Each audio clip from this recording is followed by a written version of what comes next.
Hello, dear students. How are you? I hope you all are fit and fine.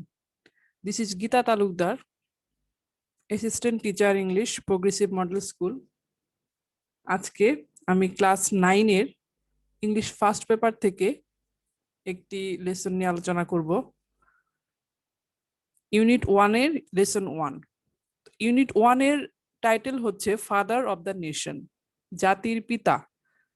তো আমরা বুঝতেই পারছি যে এই ইউনিটটিতে বঙ্গবন্ধু শেখ মুজিবুর রহমান, জাতির পিতা বঙ্গবন্ধু শেখ মুজিবুর রহমানকে নিয়ে আলোচনা করা হয়েছে। তো চলো দেখে নিই লার্নিং আউটকামস গুলো কি। শিখন ফল। After we have studied the unit, এই ইউনিটটি পড়ার পর we will be able to, আমরা সক্ষম হব to read and understand text, পড়া পাঠ বা পড়া পড়তে এবং বুঝতে সক্ষম হব।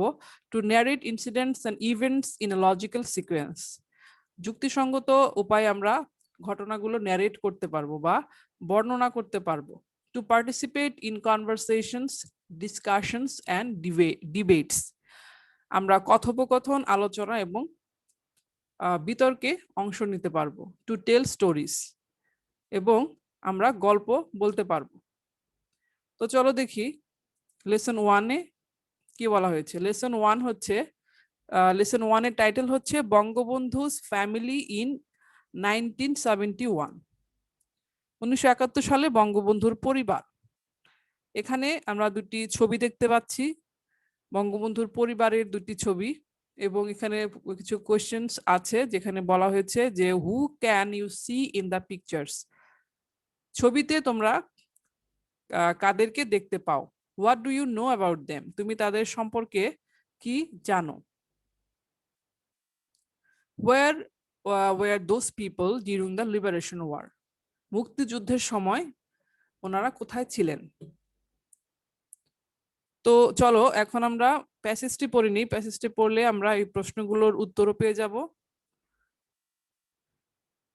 এখানে বলা হয়েছে it was the night of 25 March 1971, এটা ছিল 1971 সালের 25শে মার্চের রাত। There was a full of quietness at Bangabandhu's home at Dhanmondi Road nong 32 throughout the day. তাহলে বঙ্গবন্ধুর ধানমন্ডির 32 নম্বর বাড়িতে ছিল ফুল অফ কোয়াইটনেস, অর্থাৎ সম্পূর্ণ নিস্তব্ধতা, থ্রু আউট দ্য ডে, সারা দিন ব্যাপী। কোয়াইটনেস হচ্ছে নিস্তব্ধতা, এটা একটা নাউন। দেখো এই ওয়ার্ডটির শেষে অ্যানি ডাবল এস রয়েছে, কোনো ওয়ার্ডের শেষে যখন অ্যানি ডাবল এস থাকে তখন আমরা বুঝে ফেলবো যে সেটা নাউন। তো এর অর্থ হচ্ছে নিস্তব্ধতা, কোয়াইটনেস। আমরা বলতে পারি যে অ্যাবসেন্স অফ নয়েজ অর বাসল, অথবা কাম, CALM, কাম, শান্ত বা নিস্তব্ধতা। Bangabandhu Sheikh Mujibur Rahman and his family members, Bangabandhu Sheikh Mujibur Rahman এবং তার পরিবারের সদস্যরা কুড অ্যাপ্রিহেন্ড দ্যাট, অ্যাপ্রিহেন্ড অর্থ হচ্ছে আশঙ্কা করা বা বুঝতে পারা, এটি একটি ভার্ব। আমরা বলতে পারি আন্ডারস্ট্যান্ড বা পারসিভ। তো তারা আশঙ্কা করতে পেরেছিলেন যে something tragic was going to happen. Tragic হচ্ছে মর্মান্তিক, দুঃখজনক ঘটনা, ট্র্যাজিক। তো কিছু একটা মর্মান্তিক কিছু ঘটতে চলেছে, ওয়াজ গোয়িং টু হ্যাপেন, ঘটতে চলেছে, এটা একটা পাস্ট কন্টিনিউয়াস টেন্স। আমরা দেখতে পাচ্ছি এখানে something tragic was going to happen, সাবজেক্টের পরে ওয়াজ অথবা ওয়্যার এবং ভার্বের সঙ্গে আইএনজি যুক্ত হয়ে পাস্ট কন্টিনিউয়াস টেন্স হয়। এখানে সামথিং ট্র্যাজিক হচ্ছে সাবজেক্ট, এরপরে হচ্ছে ওয়াজ এবং গো ভার্বের সঙ্গে এখানে আইএনজি যুক্ত হয়েছে। Gunshots were heard around the city, শহর জুড়ে গানশট শোনা যাচ্ছিল, অর্থাৎ গুলির শব্দ শোনা যাচ্ছিল। বঙ্গবন্ধু's এল্ডেস্ট সান, বঙ্গবন্ধুর সবচেয়ে বড় পুত্র Sheikh Kamal was out of home, তিনি ছিলেন বাড়ির বাইরে। শেখ কামাল ছিলেন বাড়ির বাইরে। কেন ছিলেন? ফর ফর্মিং ব্যারিকেডস, ব্যারিকেডস তৈরি করার জন্য বাইরে ছিলেন। কাদের বিরুদ্ধে? এগেইনস্ট দা পাকিস্তান আর্মি, পাকিস্তানি সৈন্যদের বিরুদ্ধে। এই পাকিস্তান আর্মিদের সম্পর্কে কি বলা হয়েছে? Who had been killing people, যারা লোকদেরকে হত্যা করছিল, পাকিস্তানি আর্মিরা লোকদেরকে হত্যা করছিল, ইনডিসক্রিমিনেটলি দ্যাট নাইট, সেটাতে নির্বিচারে। ইনডিসক্রিমিনেটলি হচ্ছে নির্বিচারে। এই দেখো কোনো ওয়ার্ডের শেষে এল ওয়াই যদি থাকে সেটা হবে অ্যাডভার্ব। এই ইনডিসক্রিমিনেটলি হচ্ছে নির্বিচারে। তো এই আমরা বলতে পারি যে lacking in care and judgement, বাস বিচার না করি, বিচার না করি নির্বিচারে লোকদেরকে তখন হত্যা করা হচ্ছিল সেই রাতে। বঙ্গবন্ধু ডিসাইডেড, বঙ্গবন্ধু সিদ্ধান্ত নিলেন টু সেন্ড, পাঠাতে, the girls of the family, পরিবারের মেয়েদেরকে, to a safer place for the night, সেই রাতের জন্য একটি নিরাপদ স্থানে পাঠানোর সিদ্ধান্ত নিলেন পরিবারের মেয়েদের। অ্যান্ড এবং হি গেভ দেয়ার রেসপন্সিবিলিটি, এবং তিনি তাদের দায়িত্ব দিলেন। রেসপন্সিবিলিটি হচ্ছে দায়িত্ব। তো এটা একটা নাউন, আমরা বলতে পারি এর সিনোনিম ওয়ার্ড হিসেবে বলতে পারি ডিউটি বা অব্লিগেশন। তো এই দায়িত্ব তিনি কাকে দিলেন? To his son in law mister Wazed Miah, তার জামাতা জনাব ওয়াজেদ মিয়াকে তিনি এই দায়িত্ব দিলেন। Bangabandhu's daughter Sheikh Hasina, who was expecting a baby soon, Bangabandhu কন্যা শেখ হাসিনা যিনি মানে প্রেগনেন্ট ছিলেন, সন্তান সম্ভবা ছিলেন, along with her sister Sheikh Hasina and her cousin Farida were sent to a house, তো শেখ হাসিনা, তার সিস্টার শেখ রেহেনা এবং কাজিন ফরিদা, এই তিনজনকে ওয়ার সেন্ট পাঠানো হয়েছিল to a house at road number 15, Dhanmondi, ধানমন্ডির 15 নম্বর বাড়িতে পাঠিয়ে দেওয়া হলো ফর দ্যাট নাইট, সেই রাতের জন্য। Bangabandhu's wife Begum Fazilatunnesa Mujib stayed with him, বঙ্গবন্ধুর স্ত্রী বেগম ফজিলাতুন্নেসা মুজিব তার সঙ্গে থেকে গিয়েছিলেন।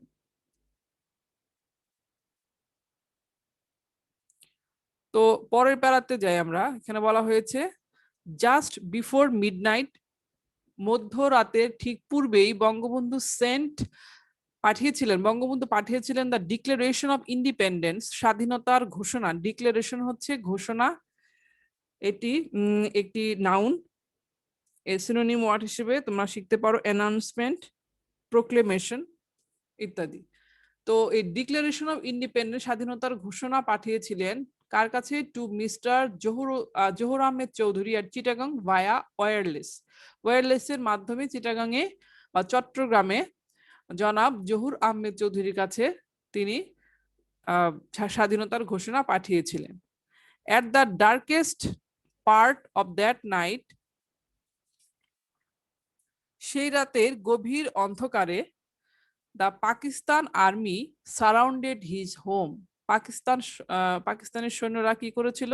সারাউন্ড করে ফেলেছিল, ঘেরাও করে ফেলেছিল তার বাড়ি। And started firing at random, এবং স্টার্টেড ফায়ারিং, গুলি করা করতে শুরু করেছিল নির্বিচারে, এলোপাথারি ভাবে, অ্যাট র্যান্ডম।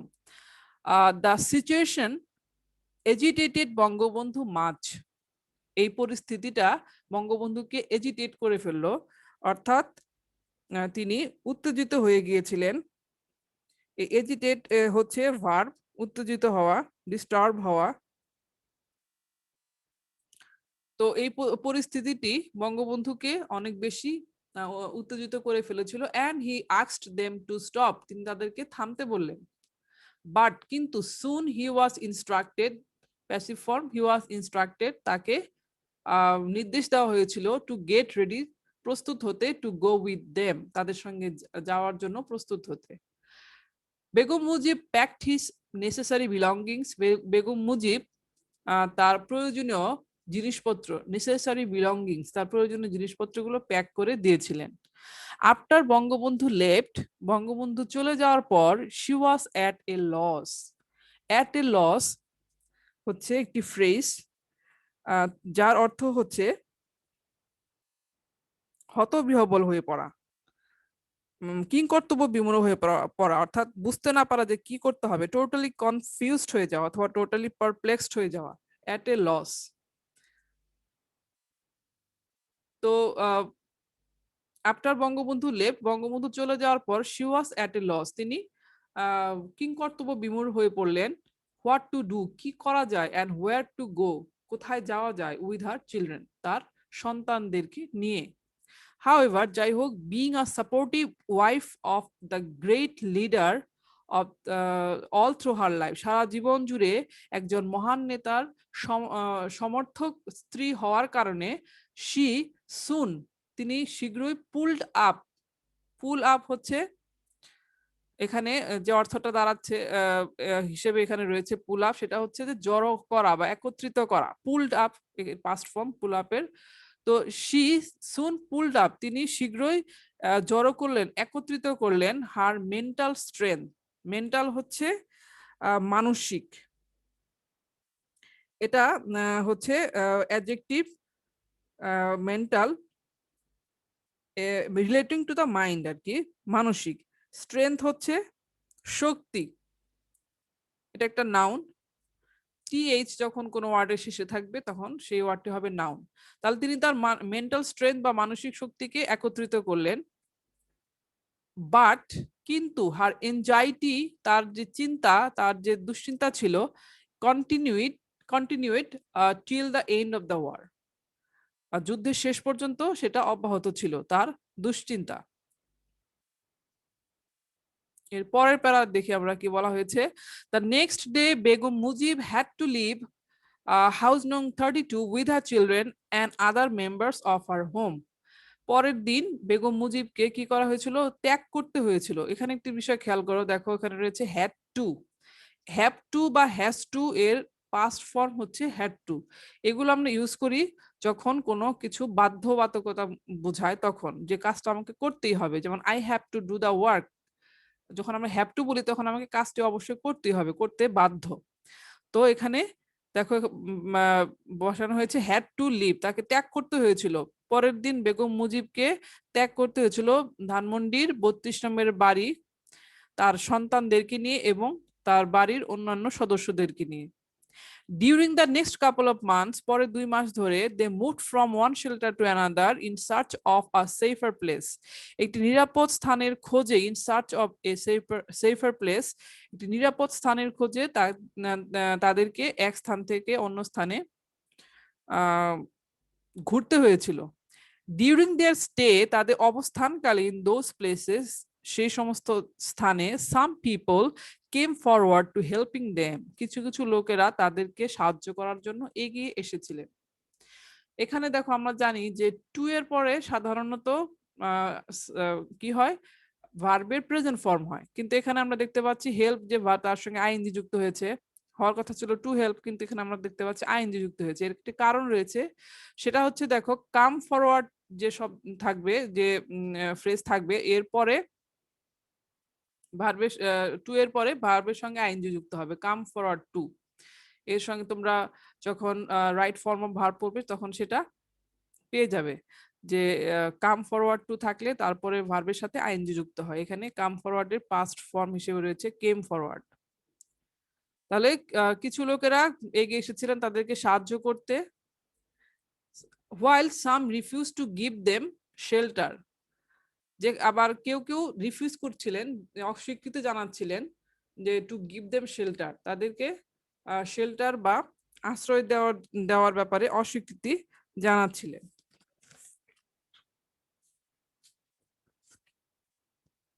কারণটা কি ছিল? For fear of their own safety, তাদের নিজেদের নিরাপত্তার ভয়। সেফটি হচ্ছে নিরাপত্তা। দেখো টিওয়াই যখন থাকবে কোনো ওয়ার্ডের শেষে তখন সেটা হবে নাউন।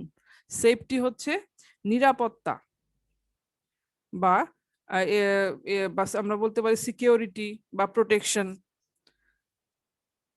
তো when their provision ran short, provision হচ্ছে দ্রব্য সামগ্রী, র্যান শর্ট, রান শর্ট থেকে র্যান শর্ট, রান শর্ট হচ্ছে নিঃশেষ হয়ে যাওয়া বা ফুরিয়ে যাওয়া। যখন তাদের দ্রব্য সামগ্রী ফুরিয়ে গিয়েছিল, Sheikh Kamal who had already joined the liberation war, যিনি ইতোমধ্যেই মুক্তিযুদ্ধে যোগদান করেছিলেন, Sheikh Kamal came to them, তাদের কাছে এসেছিলেন ইন ডিসগাইজ, ছদ্মবেশে। ডিসগাইজ হচ্ছে একটি নাউন যার অর্থ হচ্ছে ছদ্মবেশ। আমরা সিনোনিম হিসেবে শিখতে পারি কনসিলমেন্ট। and ছদ্মবেশে এসেছিলেন and delivered some money এবং কিছু টাকা সরবরাহ করেছিলেন, টাকা নিয়ে এসেছিলেন। some very close people, কিছু আরো কিছু কাছের লোকেরা also supported the family with money and food stuff, এই পরিবারটিকে টাকা এবং খাদ্য সামগ্রী দিয়ে সহায়তা করেছিলেন।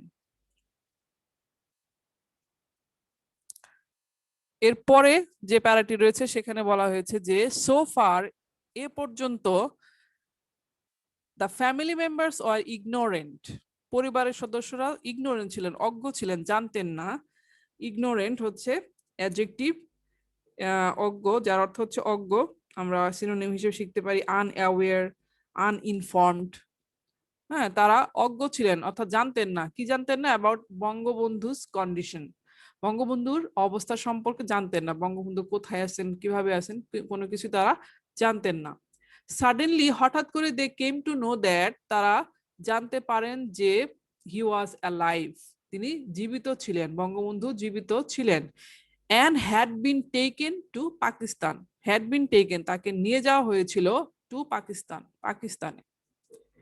বেগম মুজিব স্টার্টেড, বেগম মুজিব শুরু করেছিলেন টু কিপ, রাখতে, কন্ট্যাক্ট, যোগাযোগ।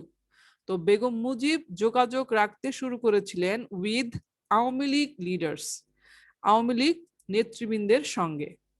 বাট কিন্তু সুন the family was taken, passive ফর্মে রয়েছে দেখো, ওয়াজ টেকেন, নিয়ে যাওয়া হয়েছিল, পরিবারটিকে নিয়ে যাওয়া হয়েছিল কোথায়? টু ধানমন্ডি হাউস নং 18, ধানমন্ডির 18 নম্বর বাড়িতে, by the Pakistan army, Pakistan সৈন্যদের দ্বারা, পাকিস্তানের সৈন্যরা তাদেরকে ধানমন্ডির 18 নম্বর বাড়িতে নিয়ে গিয়েছিল। And kept under house arrest, house arrest যে এখানে আমরা পাচ্ছি, এর অর্থ হচ্ছে যে গৃহবন্দী, এটা একটি নাউন ফ্রেজ। হাউস অ্যারেস্ট হচ্ছে গৃহবন্দী বা হাউস ইমপ্রিজনমেন্ট, তো তাদেরকে সেখানে গৃহবন্দী করে রাখা হয়েছিল। হাউ এভার, যাই হোক, পিপল উড কাম, লোকেরা আসতো, উড কাম আসতো, টু দেয়ার হোম, তাদের বাড়িতে, উইথ ভ্যালুয়েবল ইনফরমেশন, কি নিয়ে আসতো? ভ্যালুয়েবল ইনফরমেশন, মূল্যবান তথ্য। ভ্যালুয়েবল হচ্ছে একটি অ্যাডজেক্টিভ, এর অর্থ হচ্ছে মূল্যবান বা গুরুত্বপূর্ণ বা ইম্পর্টেন্ট, ইম্পর্টেন্ট তথ্য নিয়ে আসতো ইন ডিসগাইজ অফ ভেন্ডার্স, কিসের ছদ্মবেশ ধরে তা আসতো? ভেন্ডর বা সেলার বা বিক্রেতার ছদ্মবেশ ধরে। অলসো, আরো, সাম উড থ্রো, কেউ কেউ আবার থ্রো করতো, নিক্ষেপ করতো, পিসেস অফ ওয়েস্ট পেপার, কিছু নষ্ট কাগজপত্র নিক্ষেপ করতো, with important information written on them, সেই সমস্ত নষ্ট কাগজপত্রের মধ্যে কিছু ইম্পর্টেন্ট ইনফরমেশন লেখা থাকতো বা গুরুত্বপূর্ণ লেখা থাকতো সেই পেপারগুলোতে, সেগুলো তারা থ্রো করতো বা নিক্ষেপ করতো।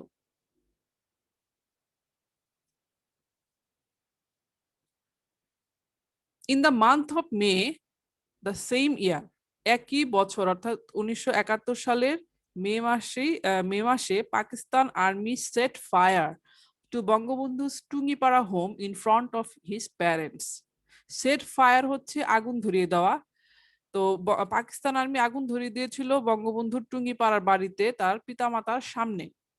আ young man from the village, গ্রামের এক যুবক, প্রোটেস্টেড, প্রতিবাদ করেছিল, দ্য ইভিল ডিড, ইভিল হচ্ছে খারাপ, ডিড হচ্ছে কাজ, এই খারাপ কাজ বা কুকর্মের বিরুদ্ধে প্রতিবাদ করেছিল, প্রোটেস্ট করেছিল। এন্ড এর ফলে কি হলো? ওয়াজ শট ডেড, এবং তাকে গুলি করে হত্যা করা হলো। বোথ প্যারেন্টস অফ বঙ্গবন্ধুর পিতা মাতা উভয়েই ফেল ইল ইন অক্টোবরে অসুস্থ হয়ে পড়েছিলেন, and were admitted to the PG hospital, এবং পিজি হাসপাতালে তাদেরকে অ্যাডমিট করা হয়েছিল, ভর্তি করা হয়েছিল। Begum Mujib and her family were allowed to visit them 2 or 3 times a week for 1 hour, তাদেরকে দেখা করার জন্য বেগম মুজিব এবং তার ফ্যামিলিকে, তার পরিবারকে অ্যালাউ করা হয়েছিল, অর্থাৎ তাদেরকে অনুমতি দেওয়া হয়েছিল সপ্তাহে 2 বা 3 বার দেখা করার জন্য, 1 ঘন্টা করে ফর 1 hour, 1 ঘন্টার জন্য সপ্তাহে 2 বার বা 3 বার দেখা করার অনুমতি দেওয়া হয়েছিল। However, যাই হোক, that created the opportunity, এটা এই যে দেখা করার সুযোগ তাদেরকে দেওয়া হয়েছিল, এটা একটা তাদের সুযোগ সৃষ্টি করে দিয়েছিল। অপরচুনিটি হচ্ছে সুযোগ বা চান্স। কিসের সুযোগ? টু এস্টাবলিশ ফর দেম, তাদের জন্য সুযোগ সৃষ্টি করে দেওয়া হয়েছিল টু এস্টাবলিশ, প্রতিষ্ঠা করতে, আ বেটার কমিউনিকেশন, একটি আরো ভালো যোগাযোগ, কাদের সাথে? উইথ দ্য ফ্রিডম ফাইটার্স, মুক্তিযোদ্ধাদের সাথে একটি আরো ভালো যোগাযোগ প্রতিষ্ঠা করার সুযোগ এটি দ্বারা তাদের সৃষ্টি হয়েছিল। বেগম মুজিব ওয়াজ এক্সট্রিমলি ওয়ারিড, বেগম মুজিব ছিলেন এক্সট্রিমলি ওয়ারিড, ভীষণভাবে চিন্তিত। এক্সট্রিমলি হচ্ছে LY আছে, এটা হচ্ছে একটি অ্যাডভার্ব। ভীষণভাবে ওয়ারিড ছিলেন, চিন্তিত ছিলেন অ্যাবাউট হার চিলড্রেন, তার সন্তানদের ব্যাপারে। Specially her daughter Sheikh Hasina, বিশেষ করে তার কন্যা শেখ হাসিনাকে নিয়ে তিনি আরো বেশি চিন্তিত ছিলেন। কারণ because of her health condition, তার স্বাস্থ্যের অবস্থার কারণে। However, যাই হোক, she was not allowed by the Pakistani rulers to be with her daughter Sheikh Hasina. তো শেখ হাসিনার সাথে তাকে দেখা করার অনুমতি দেওয়া হয় নাই, পাকিস্তানি রুলার্স তাকে অনুমতি দেয় নাই। when she was admitted to hospital, যখন তিনি হসপিটালে বা হাসপাতালে ভর্তি ছিলেন। শেখ হাসিনা যখন হাসপাতালে ভর্তি ছিলেন, তখন বেগম মুজিবকে তার সাথে দেখা করার সুযোগ বা অনুমতি পাকিস্তানি রুলার বা শাসকরা তাকে দেয় নাই। Mister Wazed Miah and Bangabandhu's second son Sheikh Jamal, জনাব ওয়াজেদ মিয়া এবং বঙ্গবন্ধুর দ্বিতীয় পুত্র Sheikh Jamal accompanied Sheikh Hasina to the hospital, হাসপাতালে শেখ হাসিনার সাথে ছিলেন। বঙ্গবন্ধু's ইয়াংগেস্ট সিস্টার, বঙ্গবন্ধুর সবচেয়ে ছোট বোন, pretending two be a hospital attendant, যিনি ভান করেছিলেন একজন হসপিটাল অ্যাটেন্ডেন্ট। অ্যাটেন্ডেন্ট হচ্ছে পরিচারিকা। পরিচারিকা বা আমরা বলতে পারি যে হাসপাতালে যে নার্স বা অ্যাসিস্ট্যান্ট থাকে, সে তাদের ভান করে হাসপাতালে একজন পরিচারিকার ভান করে ওই বঙ্গবন্ধুর যে সবচেয়ে ছোট বোন, তিনি কি করেছিলেন? এন্টার দ্য হসপিটাল, হাসপাতালে প্রবেশ করেছিলেন, অ্যান্ড লুকড আফটার হার নিস, এবং তার ভাগ্নির দেখাশোনা করেছিলেন। তো লুক আফটার হচ্ছে একটা ফ্রেজ যার অর্থ হচ্ছে দেখাশোনা করা বা টেক কেয়ার অফ।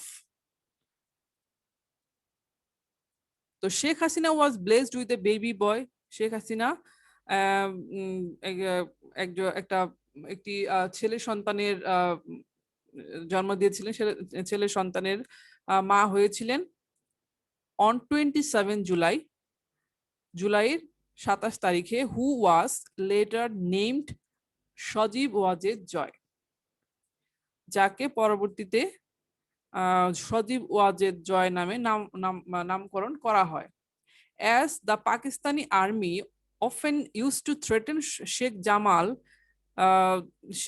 পাকিস্তানি সৈন্যরা শেখ জামালকে প্রায় থ্রেটেন করতেন, অর্থাৎ হুমকি দিতেন, দ্যাট যে they would hang him upside down, তারা তাকে উল্টো ঝুলিয়ে দেবে। তো এই কারণে হি ফাইন্ডিং অ্যান অপরচুনিটি, একটি সুযোগ পেয়ে, ফ্লেড ফ্রম দ্য হসপিটাল, হাসপাতাল থেকে পালিয়ে গিয়েছিলেন, and joined the freedom fighters, এবং মুক্তিযোদ্ধাদের সাথে যোগ দিয়েছিলেন। Finally the victory day arrived, পরিশেষে কি হলো? অবশেষে বিজয়ের দিন এসে গিয়েছিল, পরিশেষে বিজয়ের দিন এসে গেল। তো এখানে ফাইনালি হচ্ছে একটি অ্যাডভার্ব, এর অর্থ হচ্ছে অবশেষে। আমরা বলতে পারি যে ইভেনচুয়ালি বা আলটিমেটলি, অবশেষে বিজয়ের দিন এসে গেল, অ্যারাইভ এসে গেল। দেয়ার ওয়াজ জয় এভরিওয়্যার, সর্বত্রই ছিল আনন্দ। বাট কিন্তু Bangabandhu family was yet to be freed from captivity, কিন্তু তখনও বঙ্গবন্ধুর পরিবার কে পরিবারের বন্দিদশা থেকে মুক্ত হওয়ার ছিল, অর্থাৎ তারা তারা তখনও বন্দি ছিলেন। ক্যাপটিভিটি হচ্ছে বন্দি দশা। এই ক্যাপটিভিটি কোন একটা ওয়ার্ডের শেষে যখন টি ওয়াই থাকবে তখন বুঝতে হবে যে সেটা হচ্ছে নাউন। তো এই ক্যাপটিভিটি হচ্ছে বন্দি দশা। আমরা বলতে পারি যে ইমপ্রিজনমেন্ট বা confinement, captivity. The Pakistani occupational forces were still cordoning Bangabandhu's house. Pakistani হানাদার বাহিনীরা, অকুপেশনাল ফোর্সেস, হানাদার বাহিনীরা কি করেছিল? War still কর্ডনিং। কর্ডন হচ্ছে ঘেরাও করে রাখা, সারাউন্ড করে রাখা। তো তখনও কর্ডনিং বা ঘেরাও করে রেখেছিল বঙ্গবন্ধু's হাউস, বঙ্গবন্ধুর বাড়ি। তো এখানে আমরা দেখতে পাচ্ছি এটা একটা past continuous tense. Subject plus was wire plus ভার্বের সঙ্গে যখন আইএনজি যুক্ত হয় সেটা হচ্ছে পাস্ট কন্টিনিউয়াস টেন্স। এখানে সাবজেক্ট হচ্ছে দা পাকিস্তানি অকুপেশনাল ফোর্সেস, এরপরে ওয়্যার এবং এরপরে কর্ডন ভার্বের সঙ্গে আইএনজি যুক্ত হয়েছে। আচ্ছা, স্টিল হচ্ছে তখনও, বা the Pakistani occupational forces were still cordoning Bangabandhu's house. তাহলে পাকিস্তানি হানাদার বাহিনীরা কি করেছিল? তখনও বঙ্গবন্ধুর বাড়িটিকে ঘেরাও করে রেখেছিল, কর্ডন করে রেখেছিল বা সারাউন্ড করে রেখেছিল। অ্যান্ড ফায়ারিং অ্যাট পিপল, এবং লোকেদের উপরে ফায়ার করছিল, গুলি করছিল। রাশিং ওভার দেয়ার চ্যান্টিং জয় বাংলা, যে সমস্ত লোকেরা সেখানে জয় বাংলা স্লোগান দিয়ে আসতো তাদের উপরে গুলি করছিল। দেখো, জয় বাংলা স্লোগানটি সম্পর্কে বলা হয়েছে the invigorating slogan of the Bengalis. বাঙালিদের ইনভিগোরেটিং স্লোগান অর্থাৎ উদ্দীপক স্লোগান, যে স্লোগান শুনলে বাঙালিরা উদ্দীপনা পায়, ইনভিগোরেটিং স্লোগান। বাট কিন্তু দে ফ্লেড দ্য নেক্সট মর্নিং, তারা পরের দিন সকালবেলা পালিয়ে গিয়েছিল। ওয়েন, যখন দ্য ইন্ডিয়ান আর্মি, ভারতীয় সৈন্যরা কেম, এসেছিল টু রেস্কিউ দ্য ফ্যামিলি, পরিবারটিকে উদ্ধার করতে। Sheikh Jamal returned home in the afternoon, Sheikh Jamal বিকেল বেলা বাড়ি ফিরেছিলেন। While Sheikh Kamal returned home the next day, আর শেখ কামাল বাড়ি ফিরেছিলেন পরের দিন। নেভারদালেস, তবুও, দ্য বিগেস্ট এনজাইটি, তো তারপরেও সবচেয়ে বিগেস্ট এনজাইটি বা সবচেয়ে বড় যে চিন্তার বিষয় সেটা অফ দ্য ফ্যামিলি, পরিবারের সবচেয়ে বড় চিন্তার বিষয় পারসিস্টেড, অব্যাহত ছিল। পারসিস্টেড হচ্ছে অব্যাহত থাকা, থেকে গিয়েছিল। সেই চিন্তার বিষয়টি কি ছিল? বঙ্গবন্ধু ওয়াজ ইয়েট টু বি রিলিজড, বঙ্গবন্ধুর এখনো মুক্তি পাওয়ার বাকি রয়েছে ফ্রম পাকিস্তানি প্রিজন, পাকিস্তানের কারাগার থেকে। বঙ্গবন্ধু তখনও কি ছিলেন? তখন তিনি রিলিজ পাননি, মুক্তি পাননি, তখনও তিনি কারাগারে ছিলেন। এটাই ছিল সবচেয়ে বড় চিন্তার বিষয়। and they didn't know, এবং তারা জানতেন না, when that great moment would arrive and how, সেই দুর্দান্ত, সেই মহান মুহূর্তটি কখন উড অ্যারাইভ, কখন আসবে এবং কিভাবে আসবে। অর্থাৎ বঙ্গবন্ধু যে মুক্তি পাবেন সেই সুন্দর মুহূর্তটি কখন আসবে এবং তিনি কিভাবে মুক্তি পাবেন সেটা তাদের কারোরই জানা ছিল না। এটাই ছিল তাদের সবচেয়ে বিগেস্ট এনজাইটি বা সবচেয়ে চিন্তার বিষয়। তো এইভাবে আমরা এই লেসনটি পড়লাম এবং 1971 সালে বঙ্গবন্ধুর পরিবারের কন্ডিশন সম্পর্কে জানতে পারলাম। এবং এই যে তথ্যগুলো আমরা এখানে পেলাম, এইটার সোর্স হচ্ছে, এটা নেওয়া হয়েছে, দেখো এখানে বলা হয়েছে শেখ রেহনার সাথে একান্ত আলাপচারিতা, অন্তরঙ্গ আলোয় বঙ্গবন্ধুর পরিবার বা সঞ্চিতা। তো এই যে একটা ইন্টারভিউ ছিল, সেখান থেকে এটি নেওয়া হয়েছে, তথ্যগুলো নেওয়া হয়েছে। তো আমরা এই প্যাসেজটি পড়লাম। তো এই প্যাসেজটি পড়ে আমরা অনেক কিছু জানতে পারলাম। তোমরা আরো ভালোভাবে প্যাসেজটি পড়বে এবং ডিফিকাল্ট ওয়ার্ডস গুলো আইডেন্টিফাই করে সেগুলো সিনোনিম সহ সুন্দর করে পড়বে এবং তারপরে এই প্রশ্নগুলোর উত্তর দেওয়ার চেষ্টা করবে। তো এভাবেই আমরা আজকের ক্লাসটি করলাম। তোমরা সবাই ভালো থেকো। আজকের ক্লাস এখানে শেষ হচ্ছে। তোমাদের জন্য শুভকামনা রইলো, lots of good wishes to you all. Thank you so much.